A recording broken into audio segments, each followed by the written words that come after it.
What's going on, guys? It's Clark Taylor here from Wrestling Republic. I'm with my good buddy, head of opinions, Anthony Ricciardi. It's Thursday, January 12th, and I had a fun night last night myself at AEW Dynamite at the LA Forum. We've got a nice list of topics on tap. How you doing today, Anthony?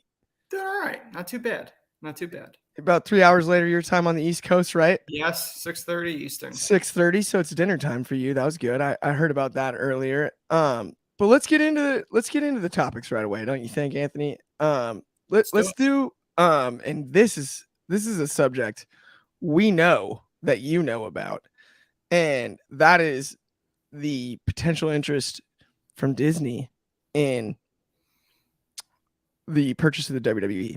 And the news that came down yesterday, Dave Meltzer had reported on Wrestling Observer Radio that Nick Khan was in Los Angeles meeting with some heavy hitters at the College Football Championship game on Monday instead of being at Raw, including the Walt Disney Company CEO Bob Iger and ESPN president Jimmy Pitaro.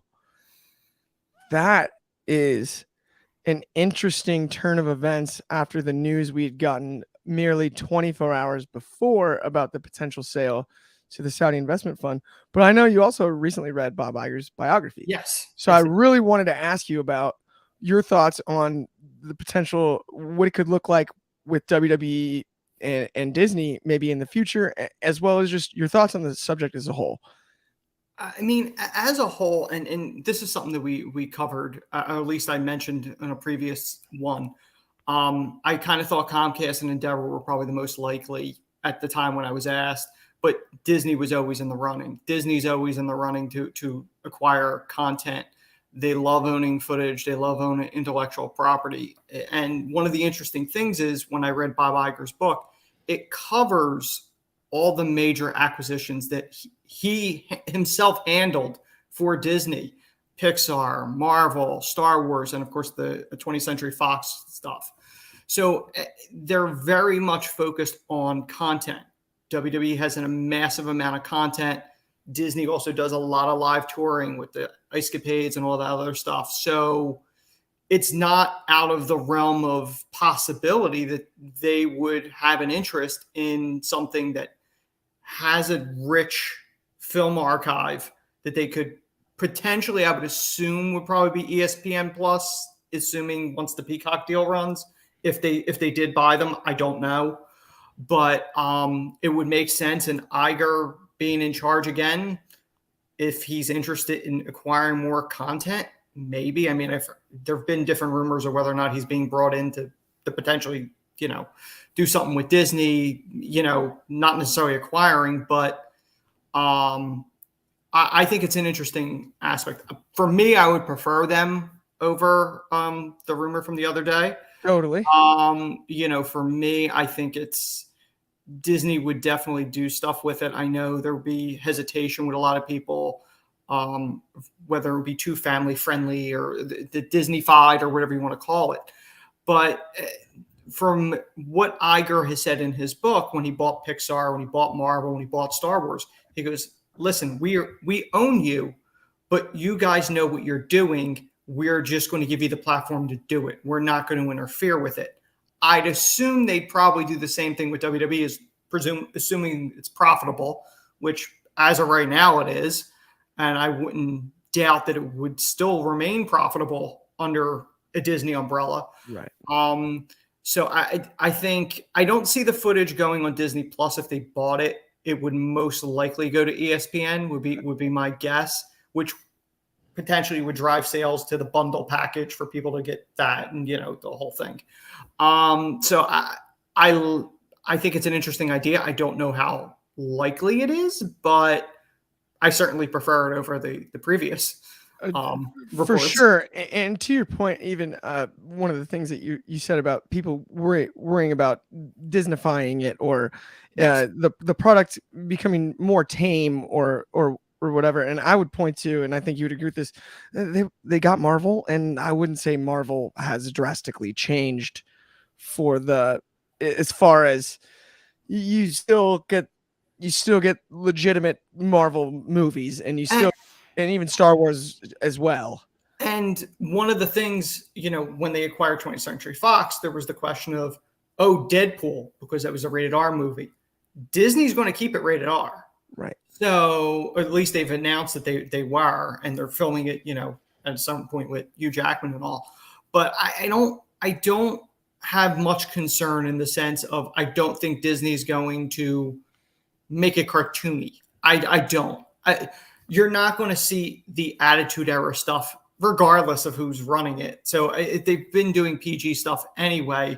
So I don't really think you're going to see it. And it's not like Disney hasn't done darker things under different brands. So yeah, I totally agree with you. I'm not concerned with it. Yeah, and even more like the opportunity for the physical Hall of Fame at a Disneyland or a Disney World is a cool attraction. That's something I think would absolutely be worth it. Probably would fit better in Florida at first. I'm selfish. I'm over here on the West Coast. So I'd love to see it at Disneyland, but it's probably a better fit in Orlando. But at the same time, that prospect is great. The idea of maybe a potential, heck, a Mania at Disney World would be pretty dang cool if they could pull it off. There's two things that I could think of. I would love to see. They've only done this. I believe WrestleMania 2 was the only time they did this. I believe they split WrestleMania in 2 locations. Right. That would be an amazing thing if they did it in Disney World and Disneyland and split it. Pretty amazing. I don't know if they could do night 1 in Florida or night 2. Maybe they could do that. The other interesting thing is, where does that? Would they do like NXT shows? Would they do takeovers there or something like that? Well, and there's potential for that. A little bit the way NXT when they had the Full Sail. Not that I have any. I mean, I think they've done a great job with it. It's now the Capitol Wrestling Center or whatever, right? Yeah. But yeah. Back when they had Full Sail, there's something to having a soundstage. And I think not that they don't have a soundstage at Capitol Wrestling Center, but there was something to, and then the production that I thought was really, really excellent. And that would be something too that, even if it's not NXT, maybe you film, and I guess main event doesn't really make sense, but something like another small show, right? An NXT. Oh yeah. Well, like a super developmental where you can get work in almost daily. Well, maybe it's not even taped. WCW, that was one of the things Bischoff did when he first took over. He made a deal with Disney MGM Grand to, I believe, to film their TV at the time, pre-Nitro. That's exactly right. Exactly right. Yeah, it'd be really fascinating, I think. And then you look at the intellectual property. I mean, Disney's a merchandising machine, and WWE's already been that way for, ever. So that's a really interesting prospect for them. I could see why Disney would be interested. Totally. And I also, it's not one of those prospects that I would say would be nervous about. I think we kind of covered that, but at the same time, like, to reiterate it, I mean, we've seen franchises that they've purchased of late, and they really haven't been overly over the top, hands-on in manipulating what made the intellectual property that they bought great in the first place. They haven't messed with that kind of stuff, and I think that fear is, and not to knock anybody, but I think it's a little overblown on the Disney. It's easy to say that about Disney almost, I think, because of like the long-term reputation, but in recent times that's certainly not been the case. Well, you look at something like The Simpsons. For years, The Simpsons have taken shots at Disney. As a matter of fact, like a previous, years ago, there was a little scene that said 20th Century Fox, a subsidiary of the Disney company, years before. And then I think it was a Comic-Con right after Disney bought Fox. And it was a panel with the Simpson people. And it opened up with just a montage of all the times the Simpsons have taken shots at Disney and said, things are not going to change. You're making money for them. They're not going to, they don't care. I mean, granted, the Simpsons are untouchable. They've been around for over 30 years. So they're pretty much untouchable. But, Steve Jobs, who owned Pixar at the time. He was hesitant to sell the company to Disney because of a bad prior relationship with the former president of the company before Right. Iger. That would have been And wait. Who was that, by it the was way? Eisner, It Michael was Eisner. Iger because that I only remember Yeah. because when I first moved to Southern California, he owned the both the Angels and the Ducks, the Mighty Ducks. Yes. So one of the things that's pretty much when Iger talked about it, he goes, listen, I'm not buying Pixar to just own Pixar. I want you to do what you do. We will give you the resources to do what you do, but do what you got to do.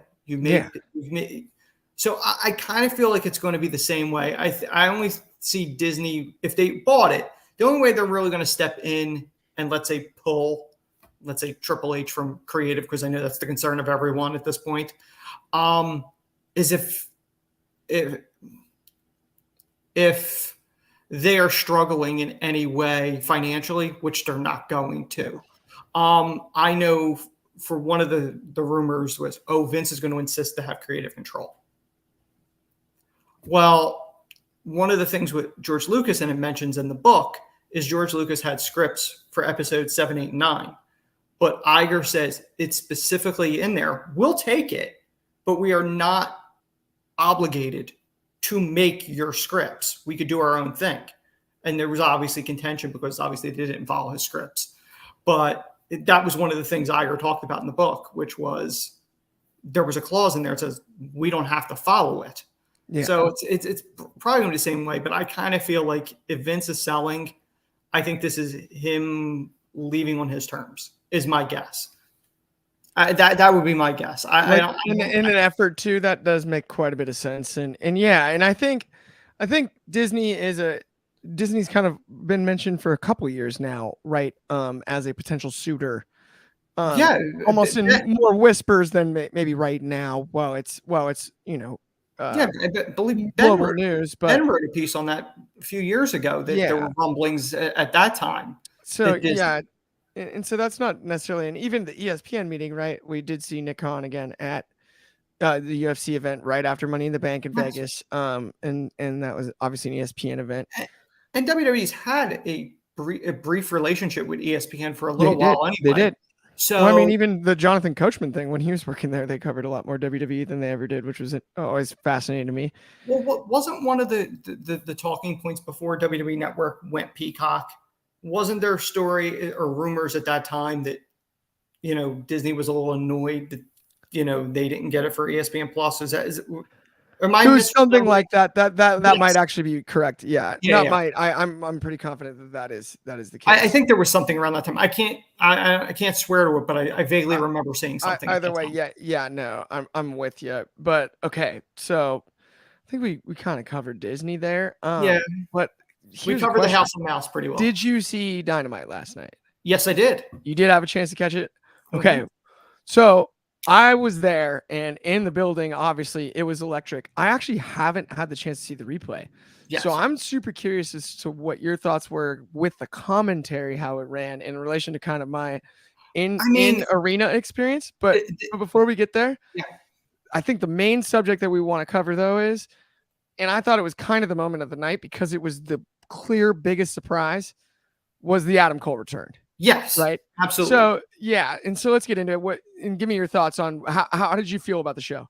I mean, I liked it. It had the feel of a big show, which, in all honesty, not every week of Dynamite feels like it had almost a pay-per-view feel to it in a weird way. So for me, like the crowd definitely came across. It came across on the TV as a really hot crowd. In the building, it felt like that. It very much felt like a pay-per-view. The Adam Cole return, which I wasn't expecting it. But then again, I don't know if the dirt sheets had anything at the time. I didn't look at any of that. I try not to, so that I go in fresh when I watch these things. I love seeing him. I've always been a big Adam Cole fan. I've written about him a few times. I did have a feeling when he said good news, bad news. And when he talked about his injuries, and I'm going, okay, well, if this is the good news, then I guessed and I'm sure people won't believe this, but I guess at the time he's going to say bad news for the rest of the locker For room. the rest of the locker room. I kind of had the feeling that that's where it was going, only because he phrased his it. as good news. I gotta admit, in the arena, the whole arena froze when he said now for the bad news and gasped. We've seen this. And yeah, even I was like, oh no, please tell me, like, after all that he cut this great promo and not like, and then it was so great. I mean, it was a great promo. Adam Cole's always been really good with connecting with the audience, and that's why I've always liked him. There's a genuineness with him. And it's weird because he goes back and forth between the character Adam Cole and the real guy behind it. Right. And it's a mix, but it connects. That was one of the things I think you and I had talked about a while ago or whatever. Like, is he ever going to come back? Because there were rumors that, he's done. Like he's got concussions. It's too far. There were concerns. Absolutely. It would have been a shame for his career to end the way it did. 100%. Because he's had an unbelievable career.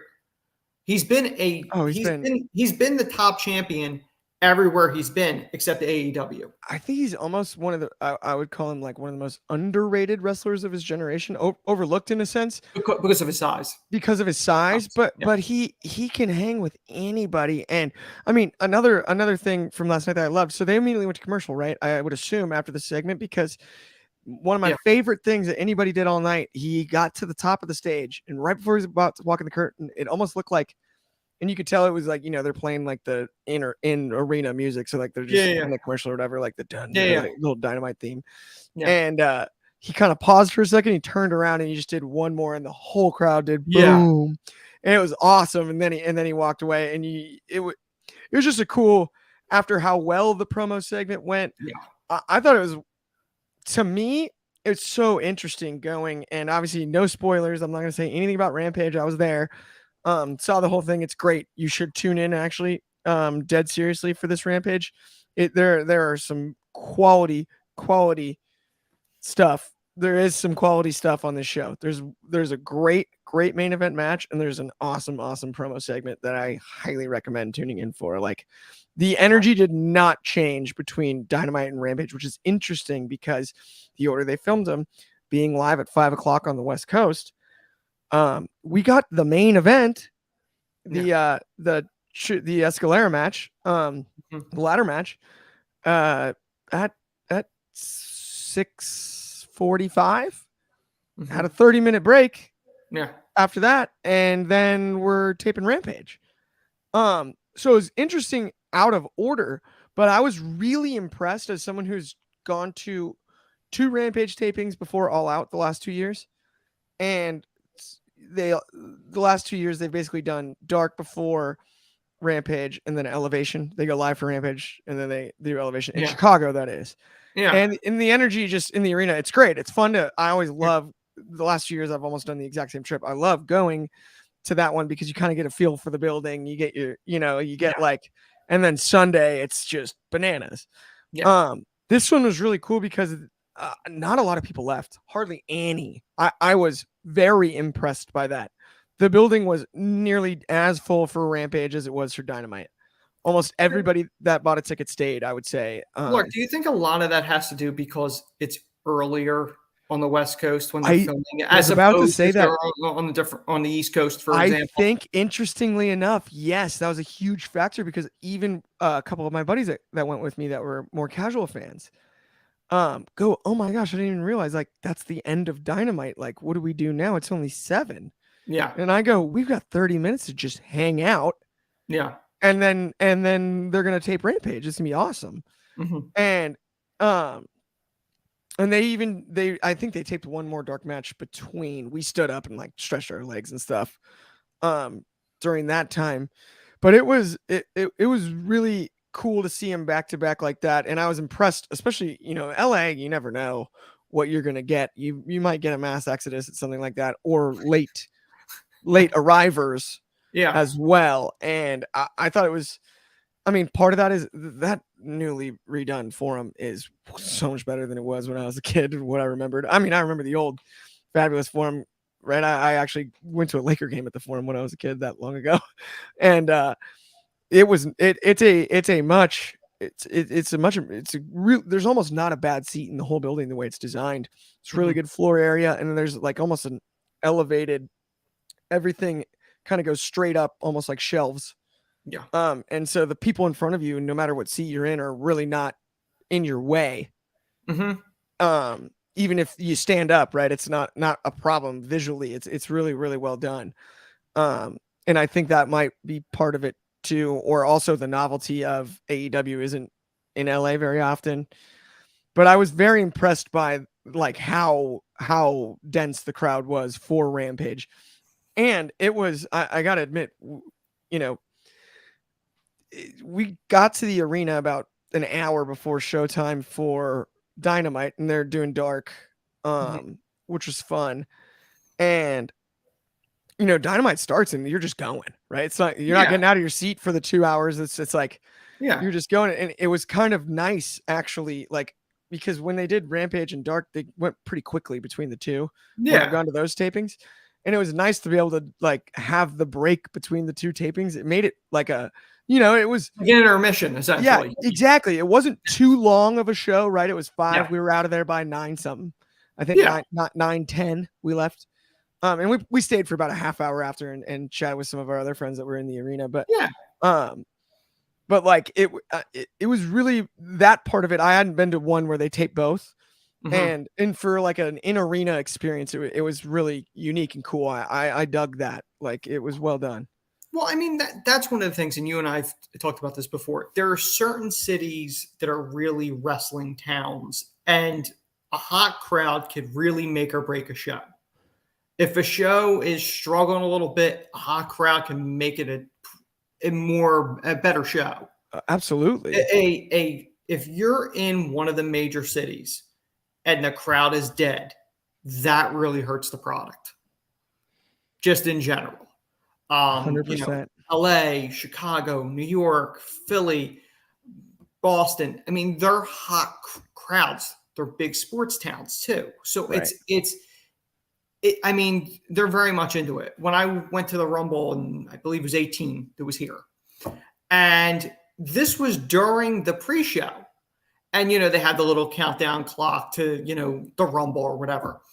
Every time that clock got down the last 10 seconds of whatever minute it was, that crowd chanted 10, 9, and even did the buzzard, and they did it the entire half an hour, whatever it was. I mean, and that was before the show even started. Philly's a very hot crowd. You know this from Chicago. Absolutely. Philly, so the LA crowd being that hot was it really came across on the TV. No offense to places that are 100% like that, but you could tell the difference. And quite frankly, a lot of these shows, they're going to pull out a bigger show as opposed to somewhere in Idaho, for example. You know what I mean? They're going to pull out a bigger show. 100%. And to be honest, what I was impressed was it was an educated crowd as far as the product. Yes. Takeshita got a huge pop. The crowd loved him. Arguably during points in the main event, the crowd was more behind Death Triangle, which I found fascinating. That would be, but it was both. It was a little split. During a couple Hangman Moxley, the crowd was a little split. What I found interesting was the only LA knock I can give is it did take about 3 minutes. Everybody was in the building, but not everybody was in their seats for Hangman and Moxley's entrances. Yeah. As soon as Mox's music hit, there was like a mass shuffle down into the seats, which was kind of interesting because it was weirdly distracting. Like I was joking with my buddy. I'm like, I lost where he went in the crowd. Yeah. Like because he walks out of the crowd, I'm like, I lost him because everybody, I'm like, of course, I made the joke. I'm like, it's like the Dodger fans all show up in the bottom half of the first inning, of course. But like, it was just funny. Like, and then when Hangman came out, big pop, and then the match got going, and the crowd was, I got to give them credit. Like they talk about like curtain jerker. That one, it was a hard hitting. It turned the building on right away. It isn't. I mean, I think it was Jericho that said this years ago. if you're not in the main event, you want to be the opening match. You want to Yeah. set the tone of going, follow that. Mhm. And they really did. The Hangman Moxley thing really did set the stage for the night. It was hard hitting. It was what it needed to be. The crowd was hot, and then the Adam Cole thing was right after that, wasn't it? It was pretty quickly after. Oh, I can't yeah. remember the exact order. It might Yeah, have but been it there might have was been one segment in between. I think there was yeah. wasn't there a video segment? There might have been, but I think it was the close. I know it was close to it. So the night remained hot, and because it's a 2-hour show, it does move quicker as opposed to Raw. And we've had this conversation before. Raw's not going back to 2 hours. I almost just totally mentioned the second segment of Rampage on accident, trying to remember if there was anything between. I almost just accidentally no, it's fine. Completely almost by accident gave away a spoiler. It would have been so bad too, because if I'd have asked the question I meant to ask, it completely gives away what happens in the Well, and the other thing is I wouldn't know what you're talking about because I wasn't there. You would have been like, oh no, that wasn't it. But that was I don't remember. I totally got myself. Sorry about that. Maybe it was a bathroom break. I don't know. I missed that. I must have missed that one. No, yeah. For right this second, we'll go with Cole being yeah. But yeah, it's interesting. I do like Adam Cole being back. I think I wouldn't mind if he's the guy that ultimately takes the belt off of MJF. It's kind of a redemption type deal. I wouldn't mind that. 100%. I don't think it's going to be right away. But it wouldn't shock me if Adam Cole takes that belt sometime this year. But 100%. Sorry about that. Yeah, no, I know.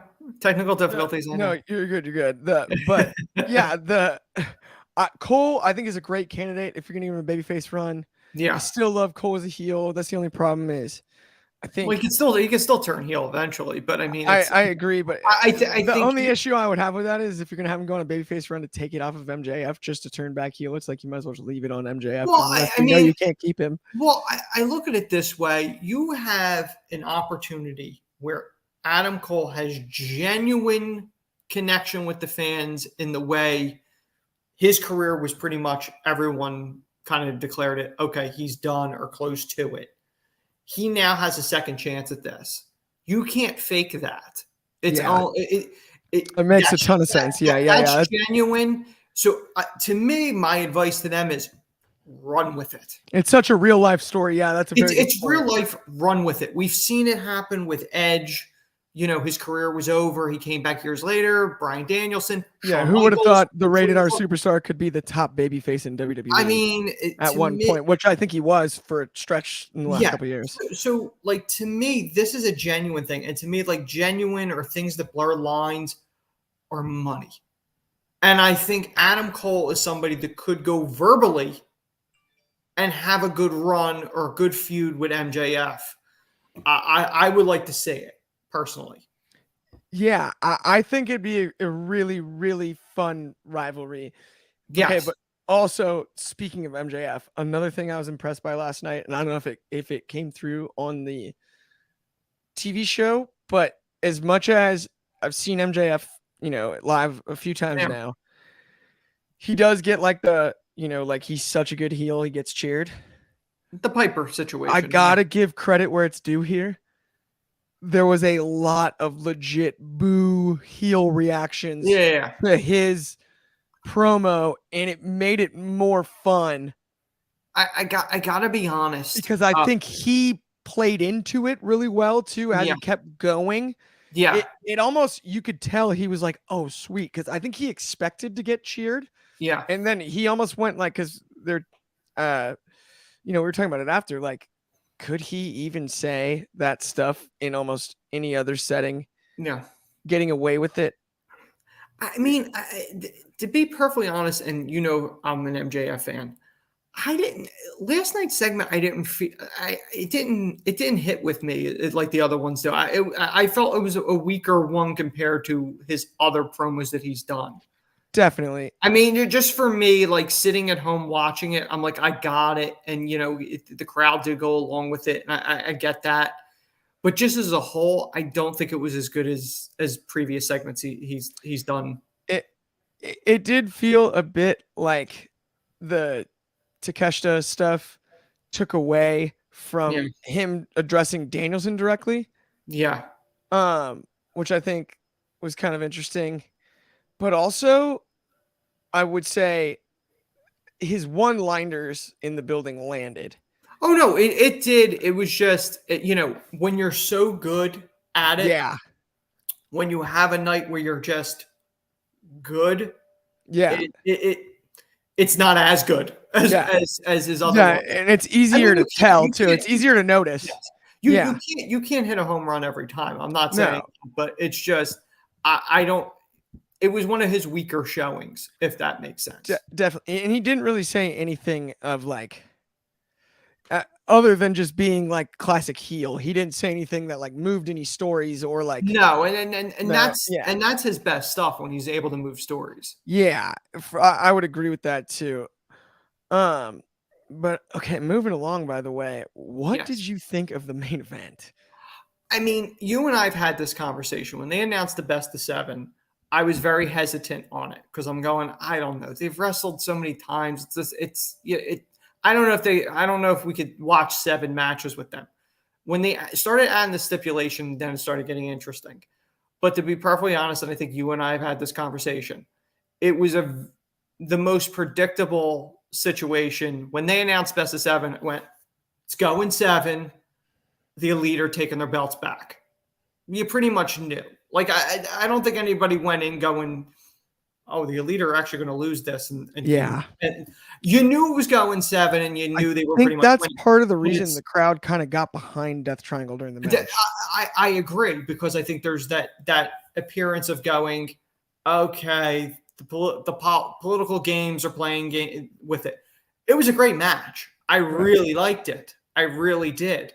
But going into it, you're like, okay, unless something happens, like unless Ospreay came running out of the crowd and cost Kenny Punk.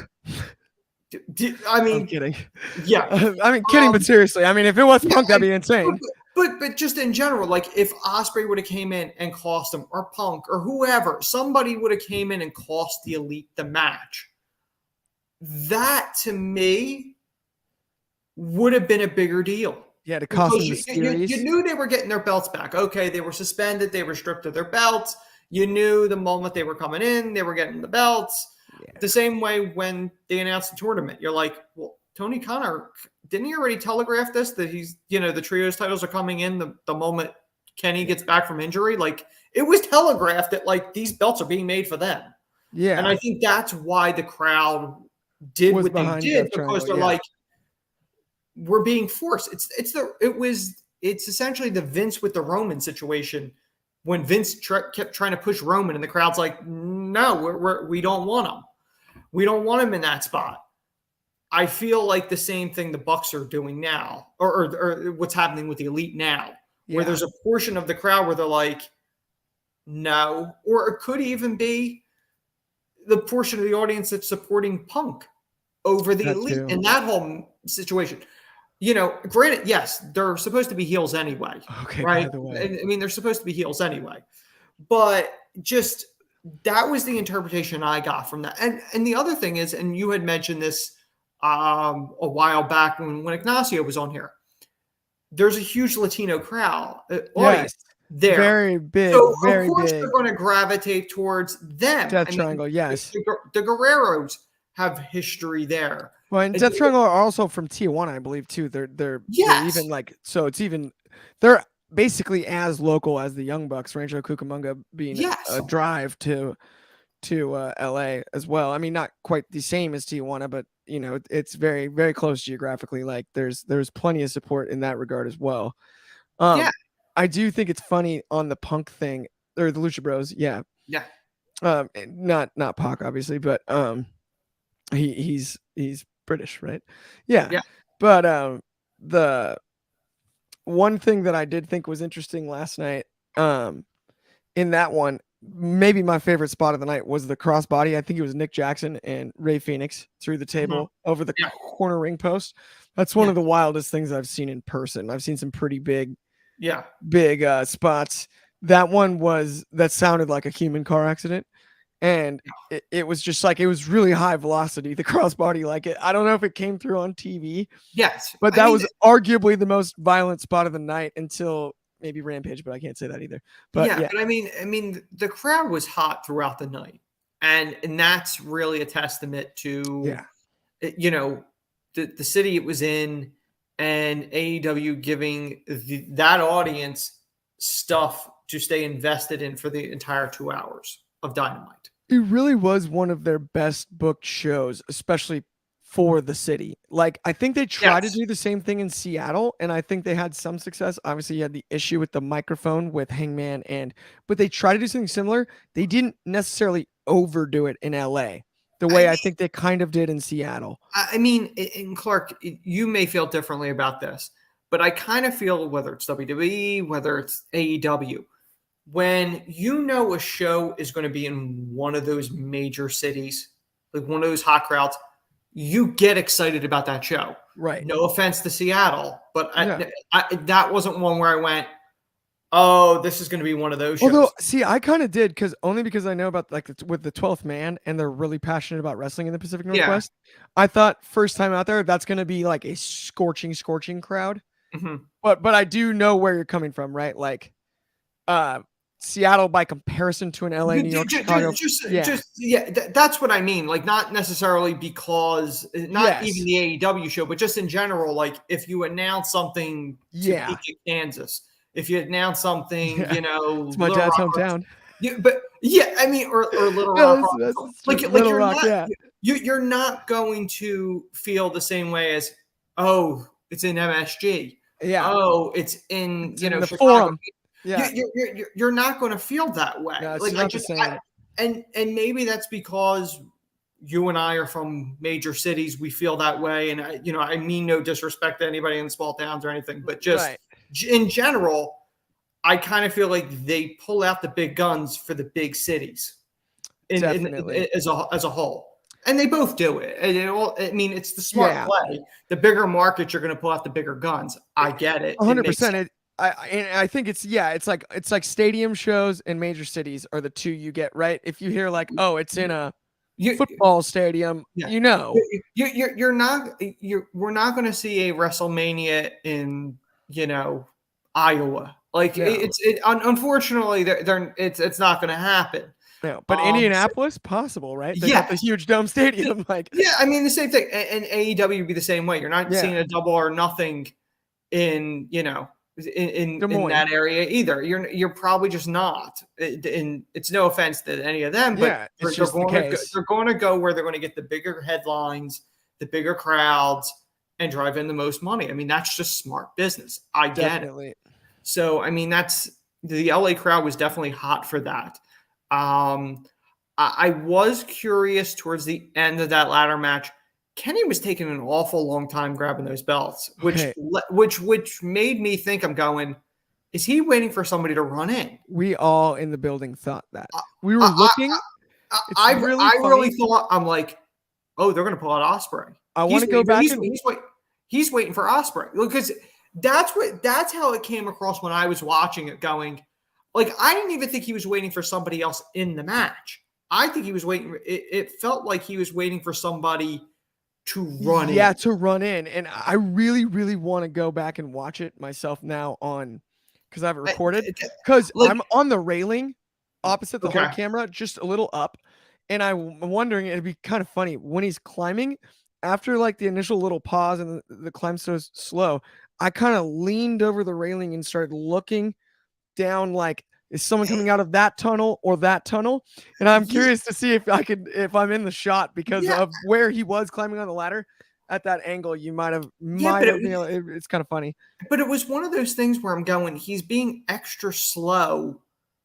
And I'm going, it felt like he was waiting for somebody, but when nobody came, it seemed a bit over dramatic. Then I don't know what the hesitation was. It was my more than other instinct is I was wondering if maybe the plan was that the Bucks were going to climb up with him and get all three at once. All three at once. Maybe. I mean, That's the only other thing I could think of for the hesitation. because now that would make sense. But like if it was just on its own, I don't get it. But if it was something, a plan of them coming in or whatever, okay, then it makes a little bit more sense. But on its own, it was the only odd part, I think, of the match. Yes, Besides, correct.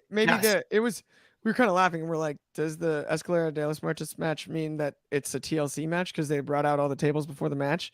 But we were also like, the crowd was going, because I was during commercial break. Yes. And I loved it because like they started bringing out the ladders and then the tables came out and the crowd was just going ballistic.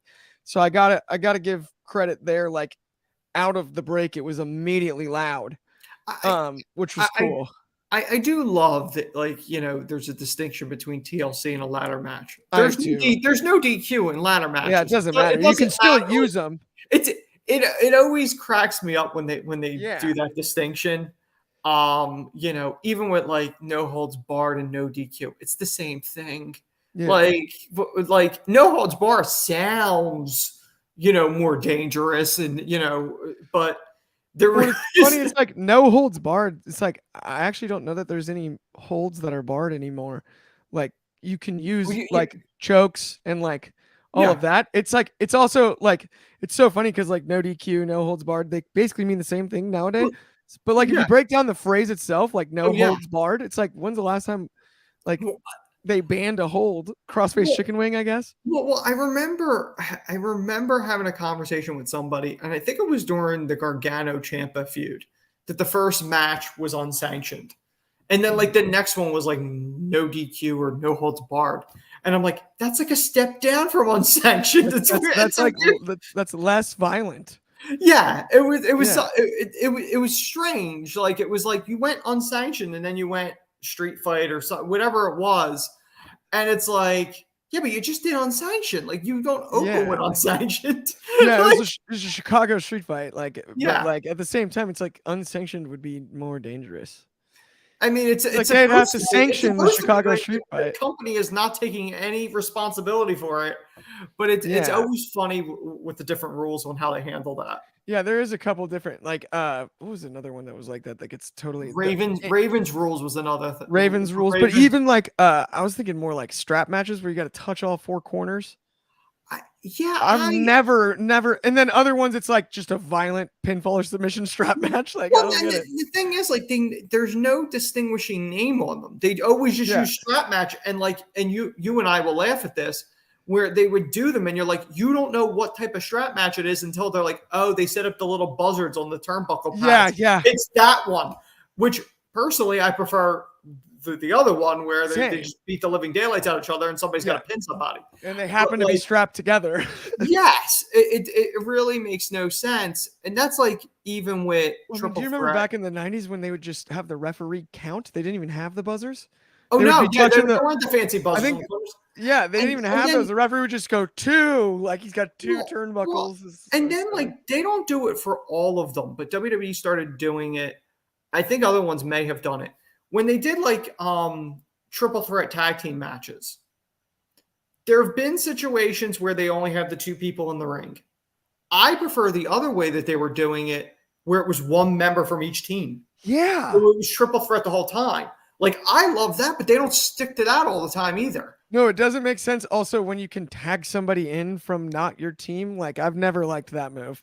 Well, you remember why they enforced that? The Outlaws, they retained the tag titles because they were both the legal men, and I think Road Dogg took the pin for Billy or something. Right. He's like, well, you know, technically that we were saying, I think that's the only time they've done that. That's so damn funny. The Road Dogg and it's just such a it was the Outlaws. Such a gold segment. It's just funny. Oh, they were the Outlaws were such an entertaining team. They really were. Super underrated. And I know spoilers, but Billy Gunn was electric last night on Rampage. Well, is it the best line that I saw somebody say that Billy Gunn has the distinction of getting school children in trouble for multiple generations now. Yeah. First it was the 2 words, now it's 3. Yeah, it's 3.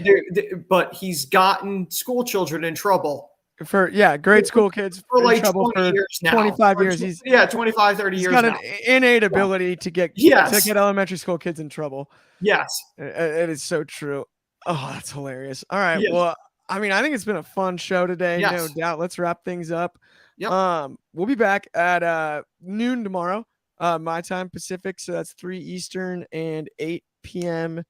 British time in the UK. And we're signing off for another episode of the Daily Broadcast. We'll see you guys tomorrow. Me and Anthony will be back next Thursday at this time as well. See you guys soon. See ya.